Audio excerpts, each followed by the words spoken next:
Through the power of editing, Sonic Boy can become fantastic. He can stretch his arms like Reed Richards. He can turn invisible like Sue Storm. He can engulf himself in flames like Johnny Storm. I can what? And he can become a big boulder like Ben Grimm. Together with him and his editor, who is also him, he can become Fantastic Boy. That's right, ladies and gentlemen, I went to go see Fantastic Four, and honestly, it was fantastic. Like, there's literally nothing else I can say about it. It was awesome. Me and my friends went to go see it at the cinema today, and man, what an experience. Obviously, I had to get in the full getup. Like, honestly, this is like the first thing I've ever actually dressed up for, besides being in my Sonic Boy outfit for Sonic Movie 3. Oh, just so you know, this is a very heavily spoiler talk, so if you haven't seen the movie, I would definitely recommend going to go see it. Let me start off by talking about the film's cast. They do a brilliant job. I wasn't exactly sure about Pedro Pascal as Reed Richards at first, because he's kind of been in everything. Have a little bit of Pedro Pascal fatigue, you know. I'm not sure if he could actually really embody the character, especially because he has a more softer side to him, but honestly, he does really good as Reed Richards, especially in the desperate moments of the character. I feel as though Pedro brings a wonderful performance, although I still would have liked to have seen John Krasinski as the main Reed Richards of the multiverse. But it's whatever. I still think he did a really good job. Vanessa Kirby as Sue Storm definitely did a really good job. In fact, I think she was one of my favorites out of the four themselves. She brings a lot of emotional weight to the film, drives a lot of the decisions of the Fantastic Four, and honestly, she was just really great all around. I can't wait to see, in fact, pretty much everyone here I can't wait to see in Doomsday. Joseph Quinn as Johnny Storm. Brilliant guy. We heard a couple of rumors about his character beforehand, which were not true at all. This was a perfect Johnny Storm, and honestly, I could not have asked for better. The guy is so funny, he's so charismatic, everything about him, I just loved him. Probably my favorite member of the four. Eben Moss,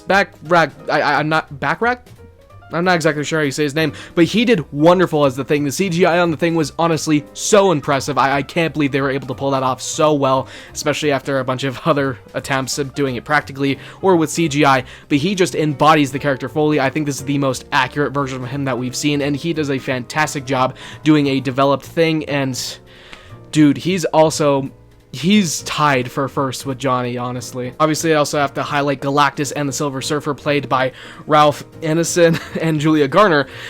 They both do incredible jobs, especially Julia Garner as the Silver Surfer. I wasn't confident in her either at first. I didn't think they'd be able to, like, tie everything around to like family, but they did it wonderfully. And Galactus, he is so threatening, so imposing, intimidating, definitely, and he just plays a really good job. It's not like he's like an actual character, he's more so like a plot device, but what they tried to do here, I think they did it wonderfully. There are a couple of side characters mentioned here. They all did really good jobs, but yeah, I couldn't remember any of their names for the life of me. The practical effects and the CGI, honestly, for the most part, they were really good. Obviously, with the name Fantastic Four First Steps, you'd expect like a big leap or a birth of a child, and obviously from the trailers, that's what they've shown you, is the birth of their first son. And the CGI on him, he looks a little bit interesting. I cannot lie to you. There are a couple shots where he looks a little bit uncanny, especially when he's with Galactus.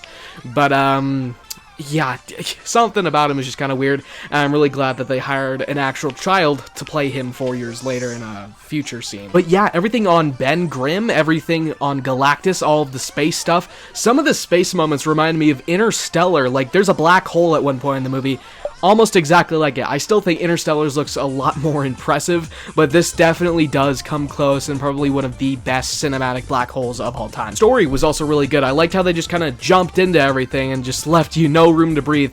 In fact, a lot of movies have been better at doing that recently, like Sonic 3, it just jumped straight into the action. I feel like that's what a lot of like really good like superhero movies or action movies in general need to get to, is we don't want to see a bunch of plot, a bunch of story that you need to explain over and over, but just jump into it, and this does a really good job of that. It also really fleshes out the world too. Given the fact that this isn't the mainline MCU timeline, they can really just do whatever here, and they do it wonderfully with the retro 60s aesthetic, which I'm not sure if it actually takes place place in a technical modern day compared to the normal MCU, or if it actually takes place in the 1960s. Whatever it is, they did it really well here, and honestly, it kind of adds to the story in a way. It all just kind of like blends together to make something really cool. I think there were a couple of missed opportunities, maybe a couple of dialogue exchanges that I really wanted to happen, but otherwise, I really have no complaints, except for a couple. This is where we get to the spoiler stuff. At the very end of the film, they kind of make it out to be like Sue Storm dies, which, thank you, Bryson, for spoiling that for me. But then the kid, which is who Galactus wanted in favor of the Earth, just revives her. We think she's dead for like a minute, but then the kid just like touches her and then she's like, oh, she's back. Like, as much as I still want her around on the team, I feel like there would have been a much bigger impact if she had died in this movie. No, of course they can't do that because Doomsday and Secret Wars is going to be the biggest crossover movie ever. They need everyone there. They couldn't have just revived her through some multiverse shenanigans in Doomsday of Secret Wars. No, they had to keep her alive, blah, blah, blah, blah, blah. I also think they probably could have fleshed out the Silver Surfer just a little bit better. Obviously, we actually get a lot from her, a lot more than I was expecting, and they do it really well, but I would have just liked to seen more stuff from her planet, what her life was like there, instead of just seeing her on the beach with her daughter, just like hanging out, and then she just goes with Galactus forever, you know? Also, another thing that I need to mention is that Johnny also sacrifices himself at the end, but then is undermined by the Silver Surfer sacrificing herself, and her and Galactus go into a portal all the way across the universe, so that kind of like fixes itself. The reason I think that's a missed opportunity is because some of you may know where I'm going with this. In the comics, there's a thing called the Future Foundation, which actually is referenced in this movie. It's after Johnny dies and then Spider-Man joins the team. I kind of thought that's what they were setting up because they really like drove home how much he was willing to do this. It was just like a slap in the face when we saw the Silver Surfer bump him out of the way, you know? All I'm saying is someone probably should have died in this movie, like, for real this time. Like, I legitimately don't think that it would have harmed the movie to do that. In fact, I think it might have helped its lasting impact. Overall, though, I'm pretty much satisfied with the story, except for a couple of notes here and there. But otherwise, this is probably the best Marvel has been since, like, Infinity War. Let's talk about that classic Marvel humor. It is here, but not nearly as much, and it really knows when to make a joke. My audience wasn't exactly the most responsive to the movie, like, at all, but there were a couple of funny lines in there that got pretty much everyone laughing, and I'm honestly really glad that they're able to space out the emotional moments and the laughter and use them when they're necessary, you know? Hopefully that's something they can learn from going into Doomsday and Secret Wars, but I'm not exactly sure because there's a rumor going around that they don't actually have a finished script for either of them. Sorry, a revised script, Kevin Feige. I'm still not happy about that, by the way. What do you mean you're not satisfied with any of the movies you've ever made? The man's had over 50 chances to make something he really loves, but he's never actually been satisfied with something he loves, you know? Let's talk real big spoilers. Silver Surfer and Galactus, they're probably either dead or one of them is dead, probably most likely Silver Surfer because she betrayed Galactus. But, I'm not really satisfied with that ending. Like, it just kind of feels anticlimactic. They're just, like, gone now? Okay. Why did we even need to focus on this at all if everything just, like, gets resolved? I kind of felt as though Fantastic Four was a stepping stone onto Avengers Doomsday, and I feel like a bigger ending, like maybe their world being destroyed, probably would have been a better option. And that kind of gets rectified with the post-credit scene, which shows the grown-up kid. He is now, like, 4 or 5 years old, and, Sue Storm goes to get a new book for him, and she sees a new figure in the room that she was reading with him in, visifies the whole, like, furnace thing, and she sees Dr. Doom with his mask off. Now, they don't actually show us Robert Downey Jr., but they do show us the mask and the cape and everything. It looks pretty good. I'm not exactly satisfied with this. I feel like it would have had more of an impact if they showed Robert Downey Jr., but I get it. He's probably off filming Avengers Doomsday.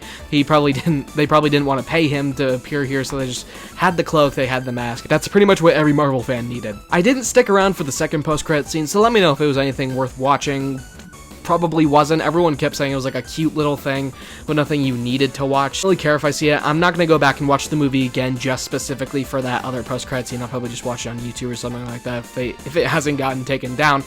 But, yeah, this, like, I don't know.